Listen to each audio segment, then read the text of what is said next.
Okay, I got way too many thoughts today.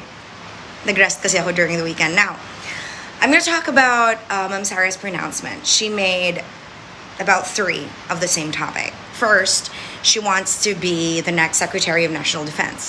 While I do love Secretary Del Lorenzana, and I met him and he's a great guy, but it wouldn't hurt to have the very first female Secretary of National Defense. What is more empowering than that, right? Number 1. Number 2, the mandatory military service initiative that Ma'am Sara wants to push.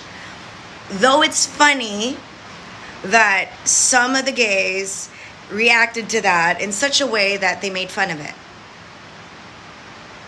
While that's understandable and some of it is funny and of course outright creative, as all the gays are in the Philippines, I just want to clarify that there's a difference between father and daughter. When President Duterte says something, it's kind of hard to decipher it. But when Ma'am Sara makes a pronouncement, and if you actually read yung sagot niya kay Walden Bello, you would really understand where her heart is. Okay? I want to also say that her third pronouncement, which many reacted to, was the fact that she said that she was going to cancel beauty pageants and Liga. Of course, everybody would have a heart attack with that. But, let's put it ngayon. Sa time at sa landscape na nangyayari, bago lang. Okay? Sa Typhoon Odette, nung nanalasa siya sa Visayas at Mindanao, boy, girl, bakla, tumboy, lahat. Kahit baboy, nasalanta ng bagyo. Hindi po ba? Okay. If we do not push for disaster preparedness and fix our SK budgets to accord that, we will not survive another Odette. Na up until now, there are areas na pahirapan pa ng pagtulong. True or false? Diba?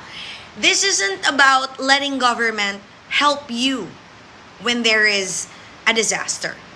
It is working proactively para tumulong na kaya-kayanin natin lahat in pera, in part, and in body ang kahit na anumang disaster na parating.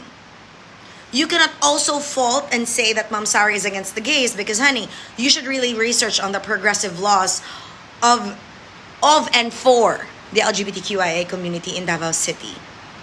Okay? When they reacted negatively na Ma'am Sara is against beauty pageants and all this and that, not true. Not true. She simply says that there is more to SK communities or SK activities than just beauty pageants and ligas. How many times are you going to be reminded na maganda ka? How many? Winning 1 crown or 7? It's still the same thing. It's still the same face. And it's still the same memorized or non-memorized answers. Let's be honest. But what is more beautiful than a woman or a trans woman or a gay man that knows what to do at the time of a disaster? We all need to learn that. Regardless of gender, regardless of circumstance. And that's why I agree with her. Not because I love her. Not because of that. And as part as the mandatory military service is concerned, bago kasi kayo mag-react, intindihin nyo nga kasi muna. Diba? Nauuna kasi ang react bago sa intindi. Nauuna kasi na pag sinabing military, mandatory military service, pahirapan na. Diba? Bago pa man naikasa, negatron na syempre, ito. Una magiging negatron ang tanga. Pangalawang magiging negatron ang CPP-NPA, NDF. At pangatlong magiging negatron ang walang alam at wala talagang pakinabang sa bansang ito. Sa totoo lang. When somebody like Ma'am Sara wants to change things, it's because something needs to be changed. While I love pageants, y'all made me viral because of a pageant, did you not? But having too much of one thing is also poison. And if we equipped our youth with knowledge on disaster preparedness, how to defend themselves, how to be more disciplined, how to be proactive in helping the government, then we'd have a better Philippines altogether. Kasi para sa akin, some of you will agree na dapat pala it starts at home. Yes, honey, it starts at home. My son, who is barely 3 years old, was on a relief mission with me to a red area with no signal.